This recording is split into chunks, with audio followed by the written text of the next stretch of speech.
여호와께 합당한 영광을 돌리며 거룩한 옷을 입고 여호와께 예배할지어다. 아멘.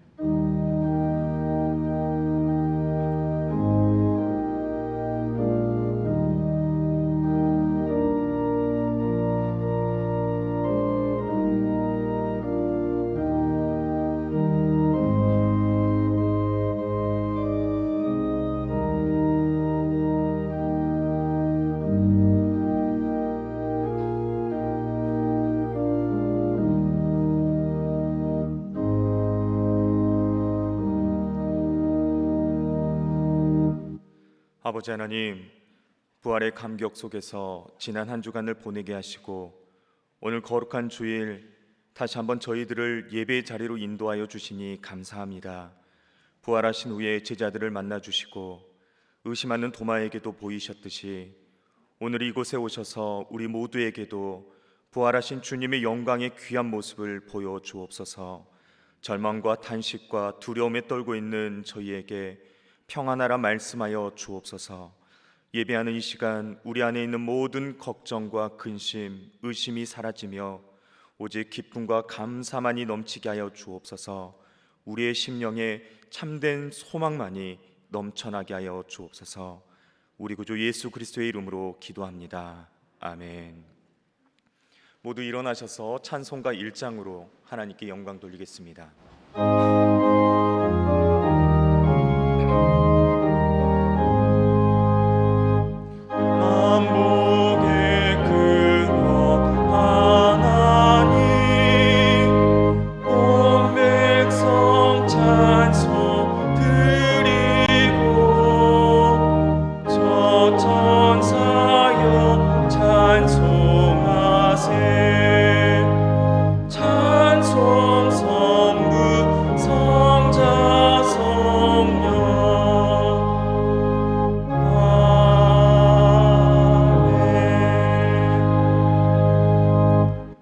같이 성시교독 하시겠습니다.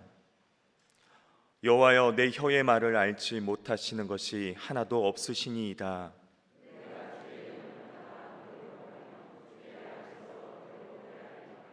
내가 하늘에 올라갈지라도 거기 계시며 수월에 내 자리를 펼지라도 거기 계시니이다.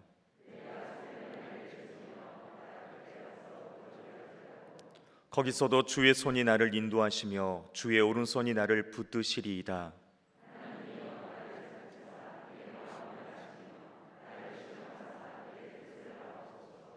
내게 무슨 악한 행위가 있나 보시고 나를 영원한 길로 인도하소서. 아멘. 사도신경으로 우리의 신앙을 고백하시겠습니다. 나는 전능하신 아버지 하나님, 천지의 창조주를 믿습니다. 나는 그의 유일하신 아들 우리 주 예수 그리스도를 믿습니다. 그는 성령으로 잉태되어 동정녀 마리아에게 선하시고 본디오 빌라도에게 고난을 받아 십자가에 못 박혀 죽으시고 장사된 지 사흘 만에 죽은 자 가운데서 다시 살아나셨으며 하늘에 오르시어 전능하신 아버지 하나님 우편에 앉아 계시다가 거기로부터 살아있는 자와 죽은 자를 심판하러 오십니다. 나는 성령을 믿으며 거룩한 공교회와 성도의 교제와 죄를 용서받는 것과 몸의 부활과 영생을 믿습니다. 아멘. 찬송가 167장으로 하나님께 찬양 드리겠습니다.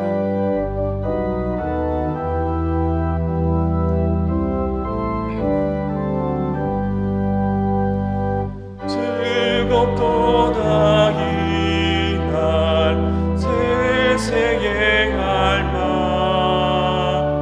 사망 권세 깨고 하늘이 열려 죽은 자가 다시 살아나와서 생명의 주 예수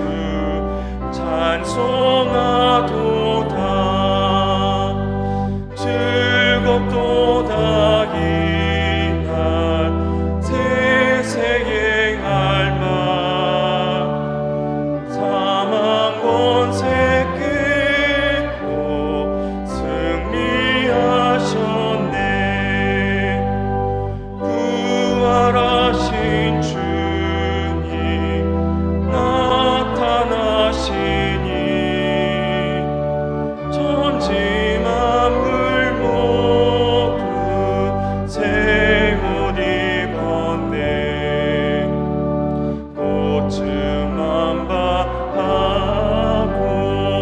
잎이 우거져 승리하신 주를 찬송하도다.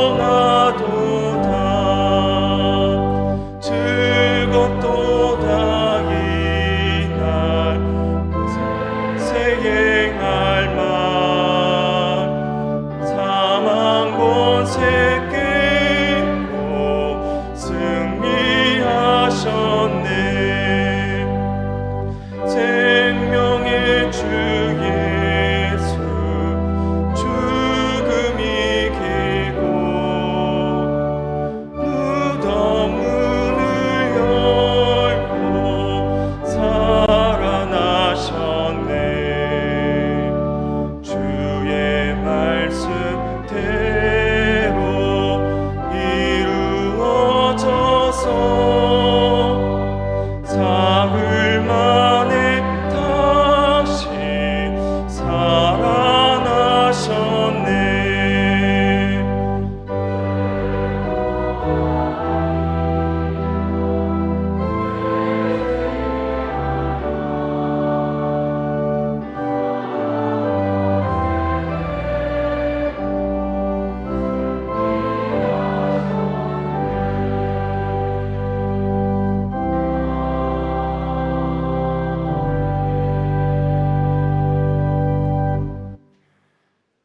모든 역사를 주관하시고 봄의 새 움이 돋아 아름다운 꽃을 창조하신 하나님 아버지, 사순절을 통해 하나님과 깊은 거제를 나누게 하시고 지난 한 주간도 부활의 기쁨과 소망을 주시며 거룩한 안식일을 맞아 대면 예배와 영상 예배를 드릴 수 있도록 저희의 심령을 인도하여 주신 하나님께 찬양과 영광을 돌립니다.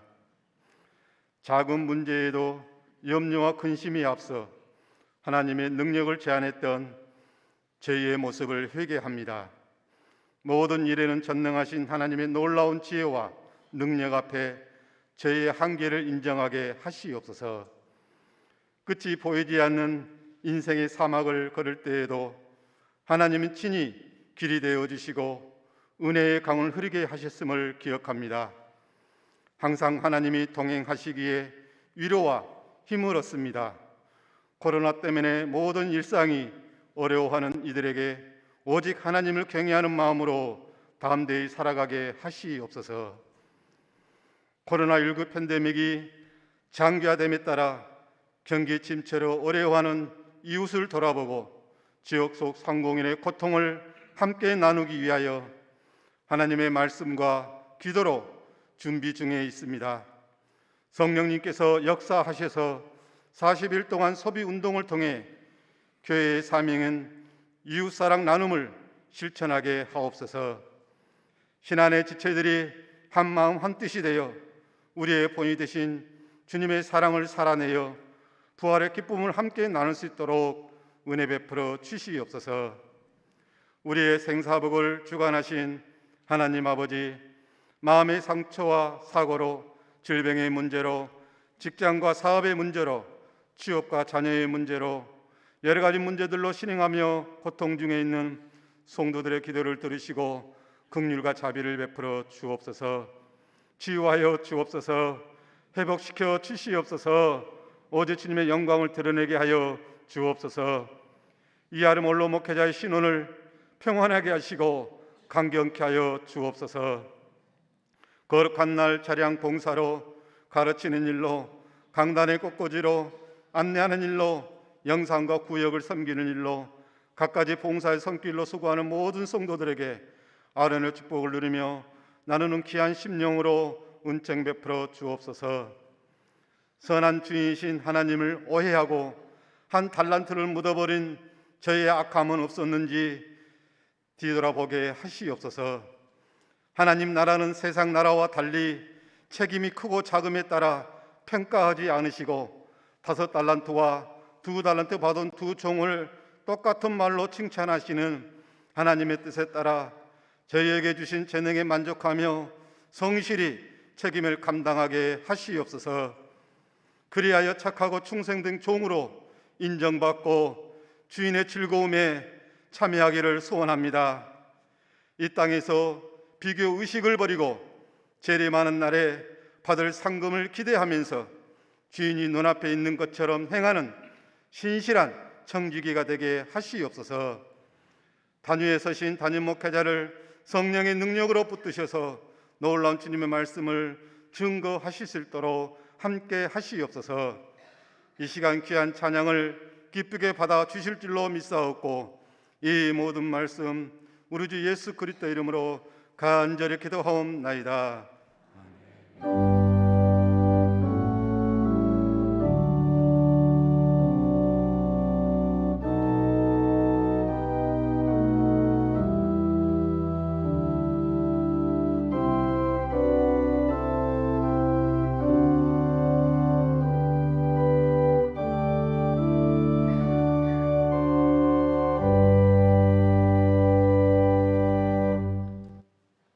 오늘 우리에게 주시는 하나님의 말씀은 누가복음 24장 44절부터 49절까지의 말씀입니다.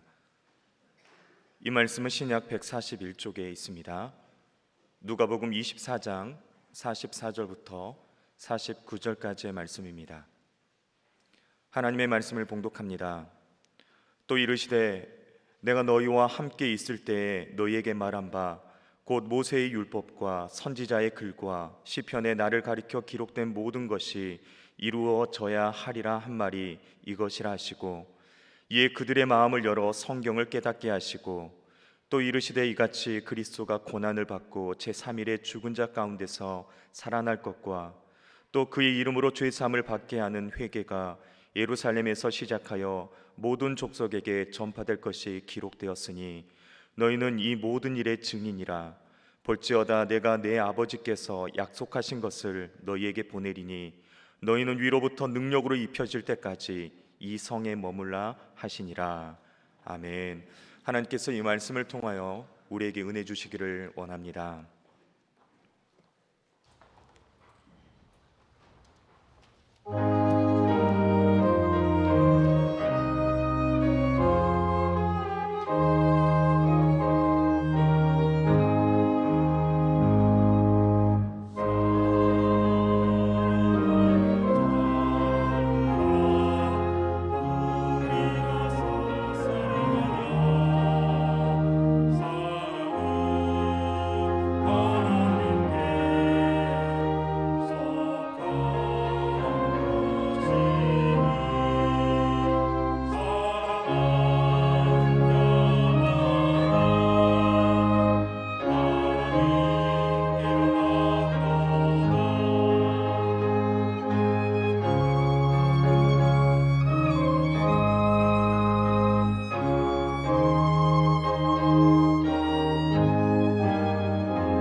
감사합니다. 잠깐 기도하겠습니다. 하나님 아버지, 부활의 소망으로 우리를 늘 충만케 하여 주시는 하나님 아버지, 날마다 우리의 삶에 마음 아프고 상하고 시리고 고통스럽고 여러 가지 연약한 상황들이 많이 있지만 그 가운데에서도 우리 주 예수 그리스도께서 부활하셔서 살아계심으로 우리와 동행하시기 때문에 우리가 다시 힘을 얻고 우리가 다시 한번 이 땅 가운데의 삶을 더욱더 하나님 뜻에 합당하게 살아갈 수 있도록 인도하여 주시옵소서. 이 시간 부활의 소망, 부활에 대한 기억, 예수 그리스도를 믿는 믿음이 연약해질 때 말씀 속에 부활의 사건을 재해석할 수 있는 힘과 능력을 성령 하나님께서 우리에게 부어주심으로 다시 한번 결단하고 다시 한번 다짐하여 우리의 삶에 부활의 능력으로 소망으로 충만한 삶을 살아갈 수 있도록 도와주시옵소서. 들려주시고 능력으로 힘있게 하여 주옵소서. 의지 없고 우리 주 예수 그리스도의 이름으로 간절히 기도하옵나이다. 아멘. 지난 주일에는 부활주의를 맞아서 부활은 역사적 사실이다라는 불신에서 확신으로 그래서 부활 증명에 관한 말씀을 나누었습니다. 부활에 관하여서 우리가 중요한 두 가지 진술을 할 수 있을 것 같습니다. 두 가지 중요한 진술은 이와 같습니다. 첫 번째는 지난 시간에 우리가 나누었던 부활은 역사적 사실이다입니다. 부활은 역사적 사실이다라는 것은 매우 중요합니다. 우리 기독교의 출발이기 때문에 그렇습니다. 기독교의 출발이라고 해서 그러나 출발만 가지고 시작만 가지고 모든 것이 이루어지지는 않습니다. 그 다음은 그 출발 지점을 중심으로 그 점을 중심으로 방향성을 가지고 나아가야 할 것입니다. 부활 신앙이 기독교의 출발이라면 시작점이라면 방향성을 가지고 나아가는 그러한 가운데 우리가 진술할 수 있는 부활에 대한 진술문이 두 번째 문장이 될 것입니다. 두 번째 문장 여러분과 같이 한번 읽어보았으면 합니다. 부활은 해석적 의미이다. 그렇습니다. 부활은 역사적 사실입니다. 그런데 또한 부활은 그 역사적 사실의 바탕에 우리가 어떻게 해석하느냐, 부활을 어떻게 받아들이느냐, 그 부활이 나와 무슨 상관이 있는가, 그리고 그것이 나의 삶을 어떻게 살아가게 하는가. 여러분, 이 모든 일들이 뭘까요? 해석입니다. 해석. 그 해석이 덧붙여질 때 어떤 해석이 덧붙여지느냐에 따라서 똑같은 역사적 사실로서 예수 그리스도께서 죽으셨으나 부활하셨다, 그런데 살아계셔서 우리와 함께 계신다라는 이 사실이 각 사람마다 다르게 영향을 미치게 됩니다. 서로 같은 신앙을 가지고 있어도 서로 다른 신앙의 모습, 형태를 보이는 것은 바로 해석이 다르기 때문입니다. 같은 성경을 보아도 서로 다른 모습으로 우리가 신앙생활을 하는 것은 같은 말씀을 바라보는, 해석하는 그 부분이 다르기 때문입니다. 좀 다르게 보자면은 교단이 서로 다른 것도 해석의 차이라고 볼 수 있을 것입니다. 감리교, 장로교, 침례교 이렇게 우리 개신교도 여러 다양한 교단으로 나눠져 있는데 이것도 해석의 다양성이다라고 볼 수 있을 것입니다. 부활 신앙을 역사적 사실로 모두가 다 공통적으로 인식하지만 이 부활 사건을 어떻게 해석하느냐에 따라서 우리도 부활의 참 소망을 가지고 살아가는 모양이, 그렇게 우리가 이루어가는 사회가, 그렇게 만들어가는 역사가 달라지게 됩니다.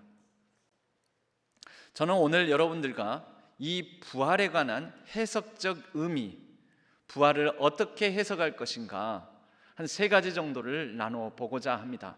그러기 이전에 우리가 오늘 말씀을 잠깐 이 도입, 전제된 사항으로 우리가 잠깐 살펴보기를 원합니다. 오늘 말씀은 예수님께서 부활하신 다음 제자들에게 오셔서 제자들에게 친히 이 예수 그리스도에 관하여 이미 제자들과 함께 십자가 사건 이전, 죽음을 당하시기 이전에 제자들과 함께 나누셨던 말씀들을 재해석하는, 다시 한번 해석해 주시는, 가르쳐 주시는 말씀으로 오늘 본문이 시작합니다. 44절 말씀입니다. 또 이르시되 내가 너희와 함께 있을 때, 언제입니까? 십자가에 달려 죽으시기 전에 너희와 함께 있을 때 너희에게 말한 바 곧 모세의 율법과 선지자의 글과 시편에 나를 가리켜 기록된 모든 것이 이루어져야 하리라 한 말이 이것이라. 이미 이전에 제자들과 예수님은 모세의 율법과 선지자의 글과 시편의 글, 이것을 한마디로 뭐라고 합니까? 구약 성경입니다. 구약 성경.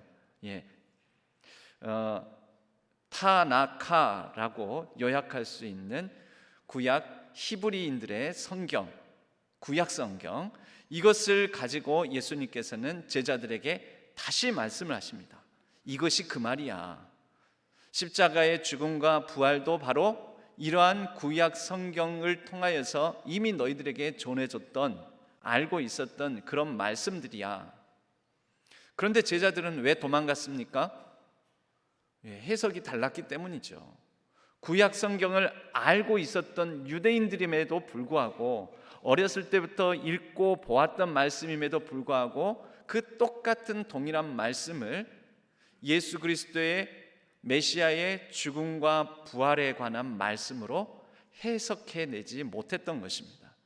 이제 부활하신 주님께서는 부활의 그 메시지가 이미 구약 성경에 담겨 있었다라는 것을 제자들에게 말씀을 하셨고, 45절 이에 그들의 마음을 열어 성경을 깨닫게 하시고.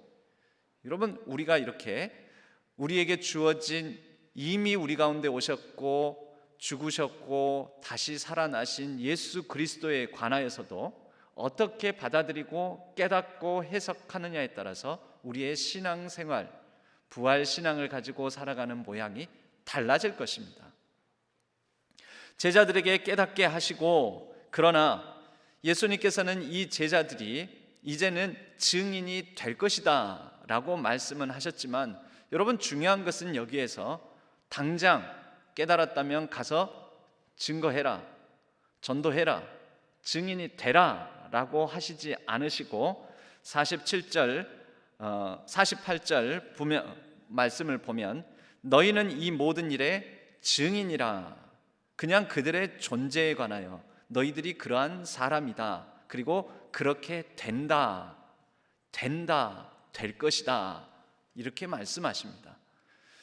여러분, 우리가 예수 그리스도의 부활은 역사적 사실이다, 이것을 받아들인다고 해서 당장 증거하고 증언하고 나가서 전하고 할 수 있는 사람으로 되는 것이 아닙니다. 예수 그리스도의 부활을 믿는다고 해서 바로 전도할 능력이 생기는 것도 아닙니다. 무엇이 필요할까요?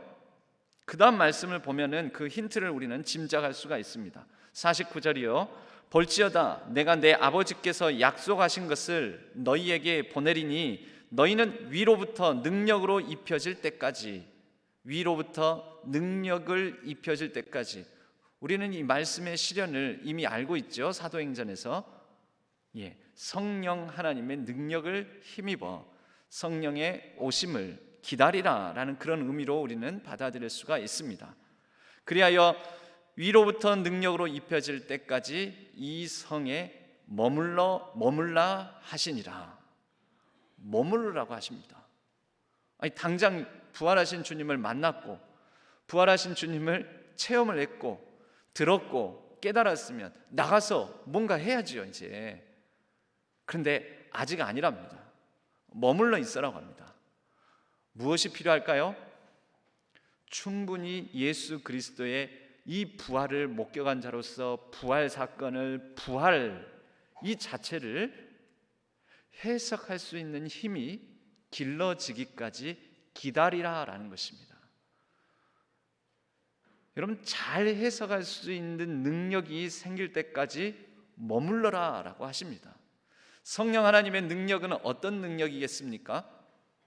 예수님께서 이미 요한복음 14, 15, 16장에서 반복적으로 성령 하나님께서 너희들 가운데 그분이 오시면, 보혜사 성령님께서 오시면 너희들에게 마땅히 내가 너희들에게 가르친 것들을 생각나게 하고 기억나게 하고 가르칠 것이다. 다시. 여러분, 그게 뭘까요? 해석의 능력입니다. 성령 하나님의 능력을 우리는 신비적인 능력, 신비적인 은사로 생각하는 경향이 많습니다. 그러나 성령 하나님은 지혜와 지식의 영이시요 총명의 영이시요 명철의 영이시요 우리로 하여금 우리에게 주어진 상황을, 삶을, 이미 주신 말씀을 해석할 수 있는 능력을 주시는 분입니다. 해석력, 이해력, 우리 삶을 바라보는, 우리가 어떤 관점으로 봐야 될지 우리의 관점을 제대로 정확하게 바르게 하나님의 뜻 가운데 해석할 수 있도록 가르쳐 주시고 기억나게 하시고 깨닫게 하시고 생각나게 하시는 분, 바로 그런 능력입니다. 여러분, 해석의 능력은 이렇게 중요합니다. 그것이 성령 하나님께서 우리에게 말씀을 읽거나 볼 때, 듣거나 볼 때 우리가 그 말씀을 가지고 어떻게 받아들이고 어떻게 살아야 할 것인지 도와주시는 분이기도 합니다. 카운셀러, 보혜사, 우리 곁에서 우리를 지키시고 도와주시며 해석할 수 있도록 하시는 분. 저는 이 부활 사건이 역사적 사실이라는 전제하에서, 그러면 우리에게 이 부활은 실제적으로 어떻게 바라보고 해석해야 할 것인가, 세 가지를 나눠 보겠습니다. 오늘 말씀의 제목은 부활의 의미, 부활은 땡땡이다 라고 이렇게 잡아보았습니다. 부활은 영어입니다. 다시, 반복적인, 다시라는 뜻을 가진 접두어입니다. 그리고 땡땡, 뭔가를 집어넣는 거죠. 부활은 땡땡이다. 여러분, 우리는 우리의 삶을, 부활의 소망을 가지고 살아가는 삶을 잘 해석해내는 게 필요합니다. 여러분, 여기에 어떤 땡땡, 어떤 단어를 넣어 보시겠습니까? 어떤 단어를 넣느냐에 따라서 저와 여러분의 신앙의 삶의 색깔이 좀 많이 달라지기도 합니다. 어떤 분은 부활을 다시 새 출발하게 만드는 리스타트, 이렇게 넣어볼 수도 있겠죠. 부활은 내 삶을 다시 디자인하게 만들었다, 리디자인, 이렇게 넣어볼 수도 있겠죠. 부활은 내 삶을 다시 설계하게 만들었다, 내 삶을 다시 세우셨다, 리빌드, 이렇게 넣어볼 수도 있겠죠. 여러분, 저는 그러나 여러 가지 다양한 차원으로 오늘 말씀을 듣고 여러분은 땡땡에, 여러분은 각자가 이 말씀을 성령의 능력에 힘입어 다양한 방식으로 풍성하게 해석해 보시기를 바랍니다.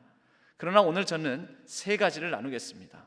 하나는 리커버, 다른 하나는 리셋, 그리고 마지막으로는 리멤버. 부활은 리커버다, 부활은 리셋이다, 부활은 리멤버다. 먼저 첫째, 부활은 리커버입니다. 리커버의 단어는 회복하다, 그리고 건강을 회복하다도 리커버, 어떤 상태, 정상적인 상태를 회복하다도 리커버, 되찾다, 복구하다, 재발견하다 라는 뜻을 갖습니다. 또 정신과 마음을 가다듬다, 평정을 되찾다 라는 뜻도 갖고 있습니다. 그러면 어떤 의미에서 부활이 우리에게 리커버가 되는 걸까요? 회복이 되고 되찾게 만들고 복구하는 것일까요? 여러분, 중세 유럽의 카톨릭은 죽은 신앙이었습니다. 교회가 실제적으로는 죽은 생명력을 가지고 있었습니다. 그때에 종교개혁이 일어납니다. 종교개혁은 죽어있는 교회와 죽어있는 신앙을 리커버하게 됩니다. 다시 하나님의 은혜에 힘입어 죽어있던 말씀을 되살려 그동안 놓치고 있었던, 망각하고 있던 말씀에 대한 해석의 능력을 원문 원전으로부터 읽어내어 발견함으로 온전한 신앙을 회복하게 됩니다. 여러분, 중세 르네상스 시대에 고전으로 돌아가자, 원문으로 돌아가자, 원천으로 돌아가자라는 운동이 일어나게 됩니다. 그것은 그동안 중세 가톨릭 체제 안에서 눌려있던 개개인, 특히 인간에 대한 재발견을 그리스 헬라 철학으로부터 찾되, 그리스 헬라 철학으로 돌아가기 위해서는 그리스어, 라틴어 이런 것들을 공부하고 읽는 운동이 일어나게 되지요. 그런데 그런 와중에 그리스어, 라틴어, 심지어 히브리어까지 직접 우리가 공부하고 원문 원전을 읽어내자 하는 운동, 그것이 종교적 기독교적으로는 성경을 원문 그대로 한번 해석해서 읽어보자, 이렇게 나아가게 됩니다. 그때까지는 오직 라틴어로만 쓰여졌었고 라틴어로만 강론을 해야 할 때에, 그래서 라틴어를 읽을 수 있는 가톨릭 사제들만 이것이 하나님의 말씀이다. 그럼 어차피 다른 사람들은 거짓말로, 설령 거짓말로 얘기한다 하더라도 그런가 보다 그렇습니다. 왜 그렇겠습니까? 성경을 읽을 줄 알아야죠. 사제만 읽을 줄 아니까 사제가 성경에 이렇게 기록되어 있습니다, 그러므로 하나님의 뜻은 이것입니다 하면은 아, 그렇구나 할 수밖에 없었던 것이죠. 그런데 사람들이 이 성경을 원문 히브리어와 헬라어로 직접 읽어보게 됩니다. 읽어내게 됩니다. 그리고 해석하게 됩니다. 해석하면서 알게 됩니다. 아, 지금 중세 가톨릭 이 수준이 안 맞는, 수준이 낮은 사제들이 해석하는 말씀이 진짜 말씀이 아니구나. 그래서 일어난 게 종교개혁입니다. 종교개혁은 그리하여 죽어있던 말씀, 성경을 되살리고 죽어있던 은혜, 죽어있던 믿음, 죽어있던 예수 그리스도를 되살려 죽어있던 하나님께 영광 올려드리는 삶의 의미와 가치를 재발견, 회복하게 됩니다. 종교개혁의 5가지 모토, 원칙에 해당되는 게 이와 같습니다. 여러분, 영어가 아닙니다. 사실은 라틴어입니다. 파이브 솔라스라고 하는데, 솔라 스크립투라, 솔루스 크리스투스, 솔라 그라시아 이렇게 나오는데요. 그 부분 빼고 뒤에 있는 해석 부분만 같이 한번 읽어보실까요? 오직 성경부터 시작. 오직 성경, 오직 그리스도, 오직 은혜, 오직 믿음, 오직 하나님께 영광. 이게 중세에는 죽어 있었습니다. 이것을 다시 되찾은 것이죠. 여러분, 그게 뭘까요? 그게 부활입니다. 그런데 이 5가지를 되찾는 게 쉽지가 않았습니다. 생명 걸어야 했습니다. 목숨 걸어야 했습니다. 그 생명 걸고 목숨 걸고 종교 개혁을 일으켰던 사람들, 심지어 불구덩이에 던져지기도 하고 태워지기도 하고 교수형, 참수형 당하기도 하고 전쟁이 일어나기도 하고, 그때 생명을 불사하고 오직 성경, 오직 그리스도, 오직 은혜, 오직 믿음, 오직 하나님께 영광, 이 5가지를 되찾기 위해, 리커버하기 위해 힘을 썼던 사람들, 왜 그럴 수 있었을까요? 부활신앙 때문에 그렇습니다. 왜요? 부활신앙이 가진 해석의 능력 때문에 죽어도 괜찮다. 내가 이 5가지의 본질, 신앙의 원천, 이것을 회복하는데, 리커버하는데 내 생명 죽어도 괜찮다. 죽어도 다시 살 거니까. 부활의 소망이 내게 있으니까. 이렇게 쓰러지더라도 괜찮다. 죽어도 좋다. 죽어도 된다. 이 중요한 가치의 회복을 위하여서 내 생명 드리는 거 아깝지 않다.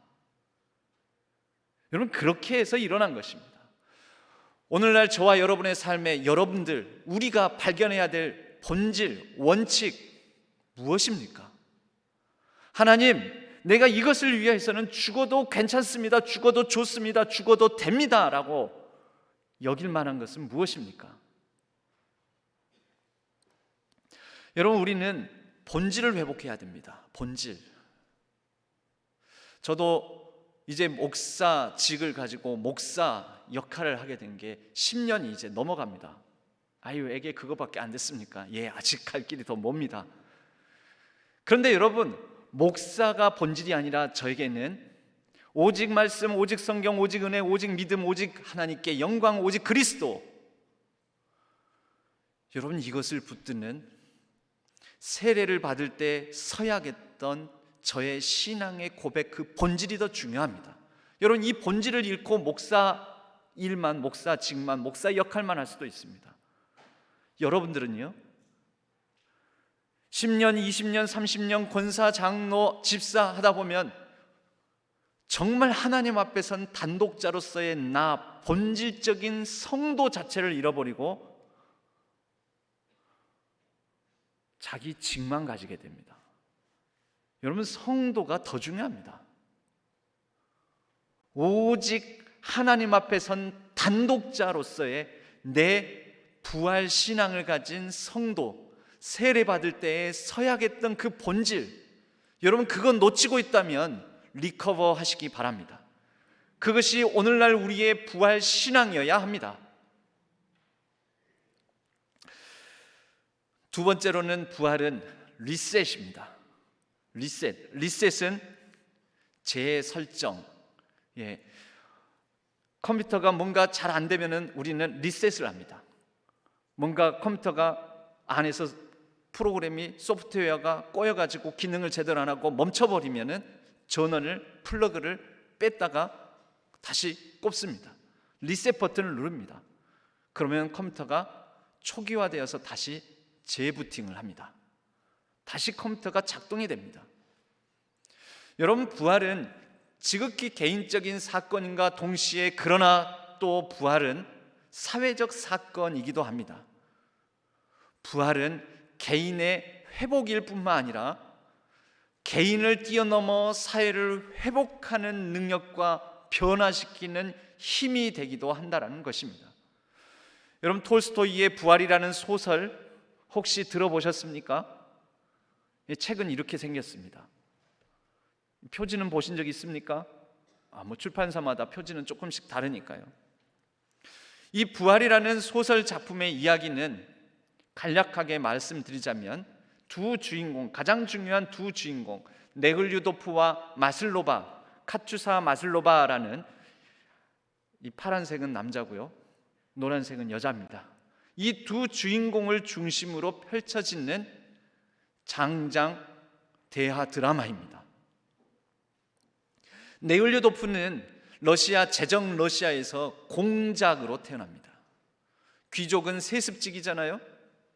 엄청나게 많은 러시아 땅 넓지 않습니까? 넓은 영지를 소유한 공작으로 태어납니다. 그가 젊은 날 마슬로바라는 사람을 자기 고모집에 방문했다가 그 집에 농노의 딸로서 태어났다가 그 고모가 거둬줌으로 말미암아 그 고모의 반은 딸인 듯 반은 하녀인 듯 사는 마슬로바라는 10대 후반의 여인을 고모집에서 만나게 됩니다. 상류층, 그때 당시 귀족 자제들이 그렇듯이 방탕하고 자유분방하고 자기가 원하는 건 다 얻을 수 있고 하고 싶은 대로 다 하는 그런 철없는 청년이었던 네글류도프는 자신을 보고 한눈에 반한 마슬로바와 하룻밤 사랑을 나누게 됩니다. 늘상 해왔던 일이기 때문에 네글류도프는 이 마슬로바라는 여인에게 100루블이라는 그에게는 얼마 되지도 않은 돈을 지어주고 그 하룻밤 보내고 난 일을 새까맣게 잃어버립니다. 한편 마슬로바는 임신을 하게 됩니다. 근데 그 일로 말미암아 그 고모집에서 쫓겨나게 됩니다. 그리고 이 남자 저 남자 전전하며 살아가다가 결국은 생활의 생계를 해결하기 위하여서 매춘부가 됩니다. 매춘부가 되어서 한 상인을, 부유한 상인을 받게 되었는데, 그 부유한 상인이 자신과 잠자리를 갖고 난 그 다음 날 살해됩니다. 그 상인에게 있었던 지갑이 사라집니다. 그리고 살인 혐의를 받고 마슬로바가 법정에 서게 되는데, 그 재판정의 배심원으로 운명의 장난인지 7년 만에 그 법정에서 네훌류도프가 마슬로바를 다시 대면하게 됩니다. 한 사람은 살인죄인 혐의를 받는 사람으로, 한 사람은 배심원 중에 한 사람으로. 네훌류도프는 첫눈에 알아봅니다. 그리고 이 여인의 사정을 살펴보니 억울하게 누명을 쓴 것이었습니다. 구명하기 위해서 예를 썼지만 뜻대로 되지 않습니다. 시베리아 감옥으로, 수용소로 마슬로바가 끌려갑니다. 거기까지 따라갑니다. 네훌류도프는 자신 때문에 이 여인이 이렇게 된 것인 양 하는 마음을 갖고, 양심의 가책을 갖고 이 여인을 구출할 뿐만 아니라 이 여인을 평생을 책임지고자 하는 마음을 갖습니다. 처음에는 안 받아들입니다. 여인이 안 받아들입니다. 그러나 네훌류도프의 헌신을 보고 마음을 조금씩 열고, 마슬로바가 7년간 망가진 자신의 모든 상처, 아픔들이 조금씩 치유되는 과정들이 이 소설에서 등장하면서, 결국은 마슬로바를 돕다가 마슬로바와 함께 수용되어 있는 많은 감옥에 갇힌 죄인들의 사정을 네훌류도프가 알게 되고, 마슬로바의 이런 청탁을 통하여 네훌류도프가 그런 억울한 사람들을 또 돕는 일까지 이어지게 되면서 네훌류도프가 완전히 사회적 회심을 하게 됩니다. 그리하여 제정 러시아가 얼마나 부조리하고 얼마나 억울한 사람들이 많으며, 자신이 누리고 있는 귀족적 지위와 대토지를 소유한 가운데 많은 농노들을 부리고 있는 것이 얼마나 부조리한 것인지를 깨닫게 됩니다. 그리하여 네훌류도프는 자신의 넓은 영지에 있는 땅들을 농노들에게 나눠주고 농노들을 다 자유롭게 해방시켜 버립니다. 이때 네훌류도프가 읽은 성경책이 있습니다. 신약의 마태복음, 특별히 산상수훈입니다.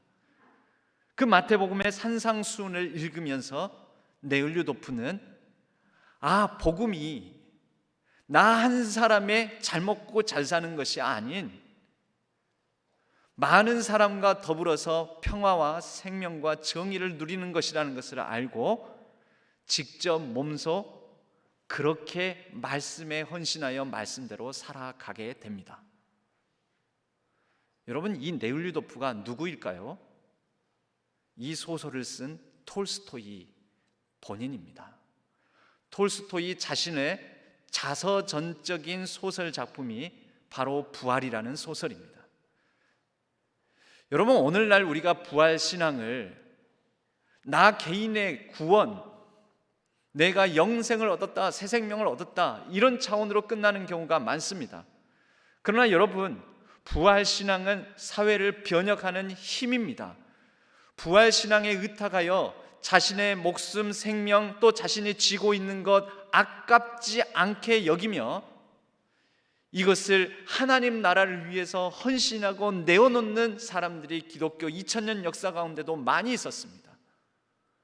특별히 네훌류도프가 심취하게 된 것은 그의 토지를 내어놓고 농노들을 자유롭게 하는 이런 일들은 사회를 재설정, 재구동시키는 희년 사상이었습니다. 여러분, 희년 들어보셨습니까? 희년 50년에 한 번씩 종이 된 사람들을 풀어주고, 눌린 자를 자유롭게 하고, 빚 있는 사람 채무를 탕감해주고, 그리고 원래 지파에게 분배됐던 땅보다 더 많이 갖게 된 것을 원래 지파, 원래 소유주에게 돌려주는 것. 그렇게 하면서 뭐가 될까요? 사회가 리셋이 되는 거죠. 다시 재디자인 되는 거죠. 다시 각 지파와 각 사람들이 동일한 비슷한 출발선에서 다시 삶을 시작하게 되는 거죠. 사회가 이렇게 재설정이 되는 것입니다. 여러분, 이런 부활신앙을 가지고 희년을 이 사회의 자본주의 사회에 구사하기 위해서 애를 써온 사람들이 많이 있습니다. 그러다가 오해도 사고 죽기도 합니다. 그렇지만 합니다. 왜 할까요? 죽어도 괜찮다. 죽어도 좋다. 죽어도 된다. 내가 실패해도 된다. 왜요? 부활의 주님이 부활의 소망으로 함께 하시기 때문에. 여러분, 그렇게 해서 사회는 조금씩 변화되고 조금씩 하나님의 뜻이 이루어지는 곳으로 조금씩 발전해 오게 된 것입니다. 죽어도 괜찮다라는 사람들, 말씀의 의미를 재발견하고 그것에 헌신한 사람들. 마지막으로 부활. 여러분, 그래서 톨스토이의 이 작품이 부활인 것입니다. 마지막으로 부활은 리멤버입니다. 리멤버는 기억입니다. 기억. T.S. 엘리엇이라는 시인이 황무지라는 시에서 4월은 잔인한 달이라고 노래했습니다. 물론 T.S. 엘리엇은 이 19절에 4월은 가장 잔인한 달이라고 할 때에 그는 역설적으로 지식인들과 사람들의 위선, 역사적으로 잠자고 있는 현대인들, 만사 잊고 정신적으로 눌려서 지내는 사람들, 그런 사람들에게 오히려 눈에 덮이고 흙에 덮인 땅속이 좋아지요. 그런데 생명이 움트네요. 생명이 움트는 걸 보니 얼마나 귀찮습니까? 일도 해야 되고, 생명이 움트는 걸 보니 우리도 약동해야 될 것 같고 참 아쉽네요. 그러므로 4월은 가장 잔인한 달입니다 라고 역설적 의미를 담아서 이 19절을 노래한 것이기는 하지만, 우리는 4월은 가장 잔인한 달이다라는 이 표현을 여러 가지 역사적 장면에 대칭하여 사용합니다. 우리 역사상으로도 4월은 여러 중요한 사건들이 많이 있었습니다. 그런데 우리는 이러한 역사적인 사건들을 기억해야 됩니다. 기억해서 되살려야 됩니다. 그래야 속절없이 의미 없이 너무나 한스럽게 죽은 사람들의 죽음이 그대로 망각하여 끝나는 것이 아니라 사회와 역사를 더욱더 성숙하고 발전하고 진보하게 만드는 부활의 능력이 되기 때문에 그렇습니다. 우리가 성만찬을 행합니다. 먹어라, 마셔라. 그리고 이것을 먹고 마실 때마다 나를 뭐하라고 합니까? 기억하라. 여러분, 기억하는 건 뭘까요? 나를 위해서 찢기시고 흘리신 피, 죽음, 예수 그리스도의 우리를 위한 헌신적인 사랑을 기억하는 것이죠. 누군가에게는 그냥 아무것도 아닌 존재 한 사람의 죽음일지 모르지만 우리에게는 그 죽음을 기억함으로 의미 있는 삶을 나도 누군가에게 나누고 찢기고 흘리는 삶을 살아가기 위한 결단 생명력으로 작용하게 됩니다. 1948년부터 약 6년 동안 제주도에서 4월 3일의 4.3 사건, 48년 4월 3일로부터 시작한 4.3 사건, 수없이 많은 사람들이 죽었습니다. 그런데 50년이 넘도록 이에 대해서 아무도 말하지를 못합니다. 침묵했습니다. 죽은 사람은 공식적으로 현재 집계된 사람만 14,600명 정도, 비공식적으로 약 3만 명. 여러분, 짙은 색깔로 있는 곳이 많이 죽은 곳이고요, 옅은 색깔이 덜 죽은 곳입니다. 죽은 사람은 3만 명이나 되는데 잊혀져 버린 거죠. 그러다가 이것을 리멤버, 기억하게 됩니다. 여러분, 그래야 치유가 일어나고, 죽은 사람 왜 살리느냐? 여러분, 죽은 사람 왜 살리겠습니까? 역사 속에 죽어 묻혀버린 사람은 살려서 역사가 새로워지고 방향성을 갖고 우리가 더 나은 화해와 통합으로 가기 위해서 죽었던 사람, 잊혀진 존재들을 기억하는 것입니다. 4월 3일 그 다음에는 뭐가 있습니까? 여러분, 오늘 바로 4월 11일 무슨 날인지 혹시 아십니까? 주일? 예, 주일입니다. 오늘. 오늘이 1919년 대한민국 임시정부 수립일입니다. 어찌된 영문인지 저희가 임시정부 수립일, 이 기념일을 오히려 잊혀진 날이 돼버렸는데요. 지금 사진은 19년도에 찍은 사진이 아니라 21년도 1월 1일 임시정부 의정원 요원들이 21년 1월 1일 정초 기념식을 맞아서 찍은 사진입니다. 우리나라 임시정부 기념, 정부 수립일, 여러분, 그것을 잊으면 안 되지요. 그것이 대한민국을 되살리는 것입니다. 그것의 기초에서, 기억의 기초에서 우리는 하나의 역사 공동체가 되어 가는 것입니다. 4월 16일 세월호 사건, 기억하는 거지요. 왜 기억합니까?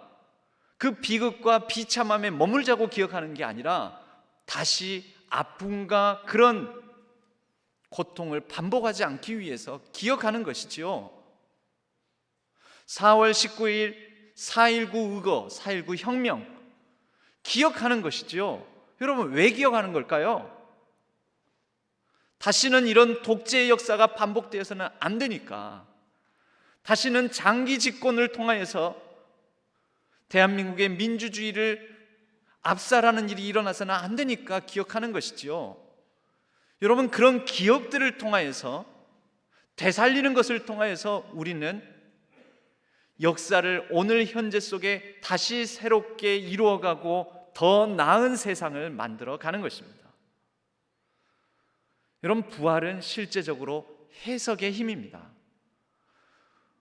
역사적으로 예수님께서 2000년 전에 다시 살아나셨다라는 것으로 끝나는 것이 아니라 우리가 그것을 어떻게 해석하느냐에 따라서 지금 우리에게 주어진 삶을, 현재를 다시 새롭게 살아갈 수 있는 능력이, 새로운 역사를 만들어가는 능력이 되는 것입니다. 아우구스티누스는 이와 같은 말을 했습니다. 과거는 기억 속에 있는 현재로 존재하며 미래는 기대와 소망 속에 있는 현재로 존재하고, 현재는 기억의 직관 속에 있는, 직면하는 현재로 우리 가운데 있다. 뭐 어려워 보이지만 한마디로 말하자면, 여러분, 우리가 어떻게 과거를 반추하고 기억하는가, 어떻게 우리가 미래를 기대하고 소망하는가, 그 힘과 능력으로 과거와 미래의 기억과 기대의 소망을 담아 현재를 직면하고 직관하는가, 해석하는가, 그것이 오늘이라는 시간을 새롭게 만들어낸다라는 것입니다. 우리는 예수 그리스도의 2000년 전 역사적 부활을 기억합니다. 그리고 그 부활의 몸으로 살아계셔서 승천하신 예수 그리스도, 그분께서 다시 오실 그 날을 기대와 소망으로 붙듭니다. 그리고 오늘을 성령 하나님께서 주시는 해석의 능력으로 직면합니다. 그리고 살아냅니다. 우리 주 예수 그리스도로 말미암아 우리는 새 생명을 얻었다고 합니다. 뉴 라이프.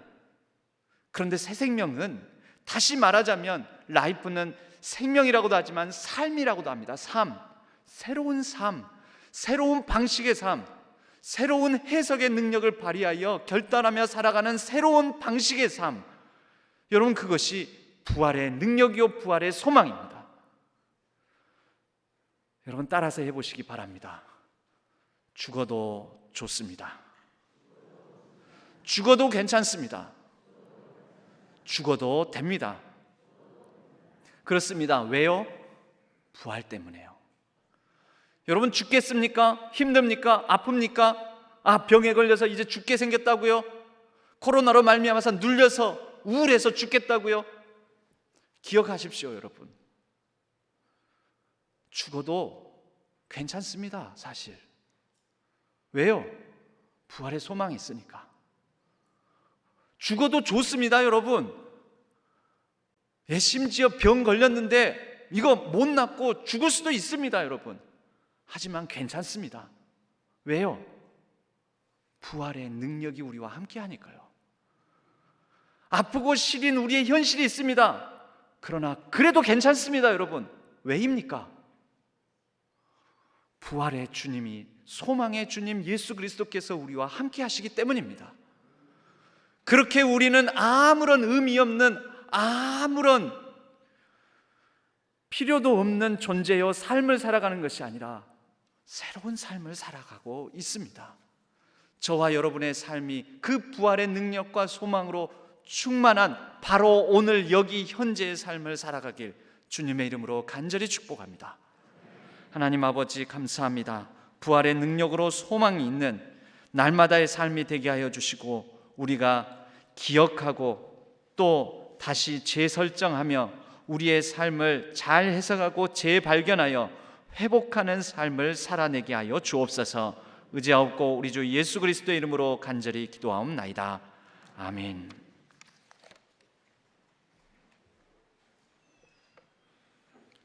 다 같이 찬송가 430장 1절과 4절 찬양 드리겠습니다.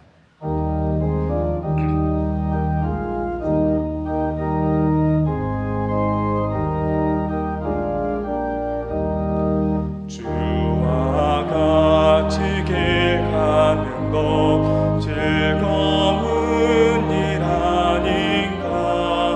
우리 주님 걸어가신 발자취를 밟겠네. 한 걸음 한 걸음 주 예수와 함께 날마다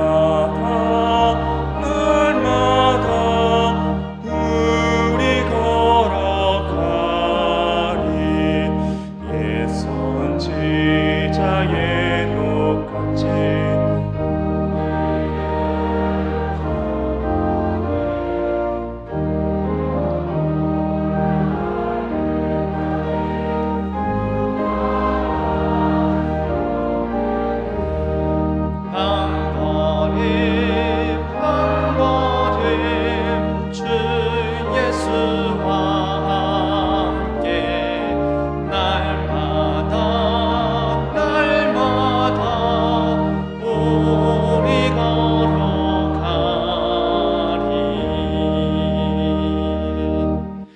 하나님 아버지, 우리의 마음과 정성과 뜻을 담아 이 귀한 예물을 하나님 앞에 올려드립니다. 주일헌금으로, 감사헌금으로, 11조와 선교 비전 전도헌금으로, 생일 감사헌금으로 우리의 간절한 기도 제목과 감사의 제목을 담아 하나님 앞에 올려드립니다. 하나님께서 기쁘게 받으시고 우리의 삶에는 하늘로부터 임하는 놀라운 축복, 땅에 기름진 축복이 우리에게 충만히 임하게 하여 주옵소서. 우리의 여러 가지 가정과 자녀 손들을 위하여서 드리는 기도 제목에 일일이 응답하여 주옵소서. 우리의 자녀들의 삶이 복되고 형통케 하여 주옵소서. 건강이 연약한 모든 성도님들, 병상에 있는 성도님들 기억하여 주시고 치료의 광선을 바라여 주옵소서. 우리 원로 목사님을 특별히 기억하여 주시옵소서. 신원을 강건하게 붙잡아 주시옵소서. 우리의 일상이 온전히 회복될 수 있도록 도와주시옵소서. 우리 교회가 믿음의 반석 위에 은혜 위에 은혜를 더해가며 날마다 하나님 앞에서 더욱더 성장하고 부흥 발전하게 하여 주시옵소서. 이 나라 민족을 불쌍히 여겨주시고 코로나로 말미암아 힘들고 어려운 우리 이웃들을 하나님 특별히 긍휼과 자비로 불쌍히 여겨주시옵고 하루속히 코로나는 물러가고 회복되게 하여 주시옵소서. 온 세계 열방에 나가 있는 선교사님들을 기억하여 주시옵소서. 어디에 있든지 선교 사역에 지장이 없도록 도와주시오며 국내에 있어 선교지에 나가지 못하고 발이 묶여 있는 그 모든 상황과 형편을 살펴주시사 하루속히 하늘문이 하늘 길이 열리게 하여 주시옵소서. 이 나라와 민족을 불쌍히 여겨 주시고 긍휼과 자비, 정의와 공의가 이루어지는 나라가 되게 하여 주옵소서. 의지하옵고 우리 주 예수 그리스도의 이름으로 간절히 축복하옵고 기도하옵나이다. 아멘.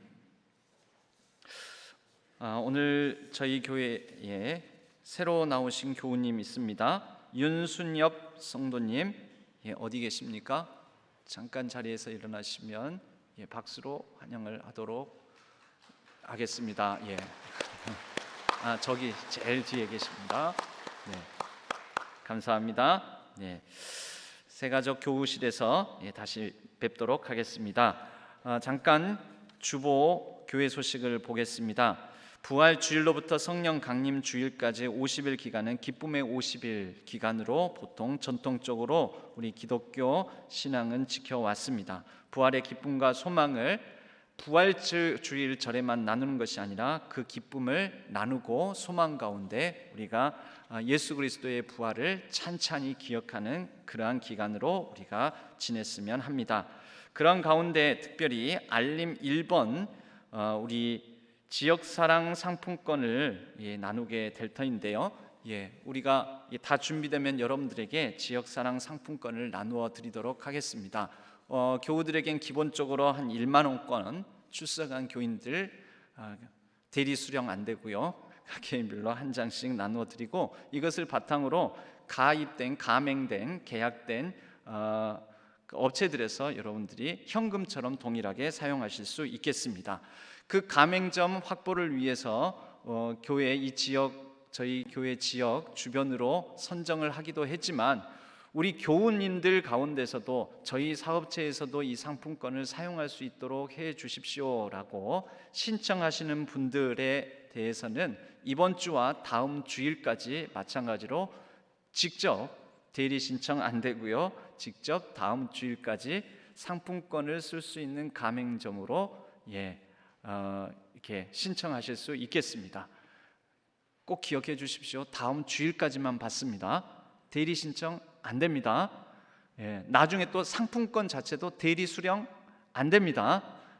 그리고 그 이후에 교우들에게는 일정 기간 동안 그 1만 원권에 해당되는 것을 나눠 드릴 것이고요. 그리고 그 이후에는 30% 할인된 가격으로 1인당 5만 원까지만 구매가 가능하도록 원칙을 잡았습니다. 왜냐하면 한 사람이 너무 많이 사가지고 이 상품권 깡을 할 수도 있기 때문에 그렇습니다. 기억하시고 우리가 은혜스럽게 또 상품권 여러분들에게 1만 원권 드리는 것은 그것을 바탕으로 주변에 조금 더 보태서 많이 소상공인 주변 상권들을 돕도록 많이 좀 소비를 진작할 수 있도록 사용해 주시기를 바라는 그런 마음에서 이렇게 원칙을 잡아 보았습니다.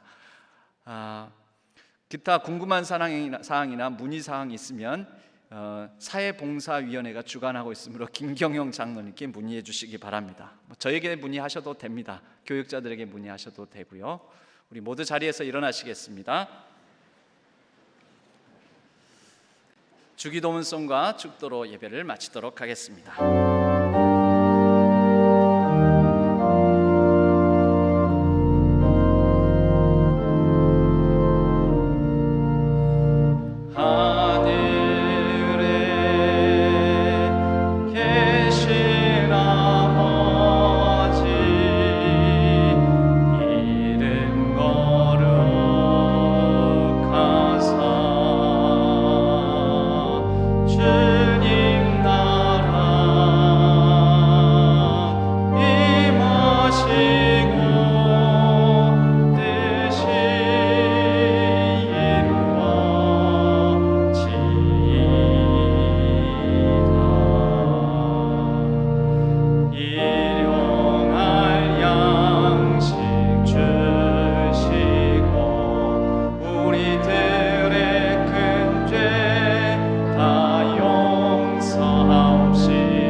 마시고 악에서 구원하소서.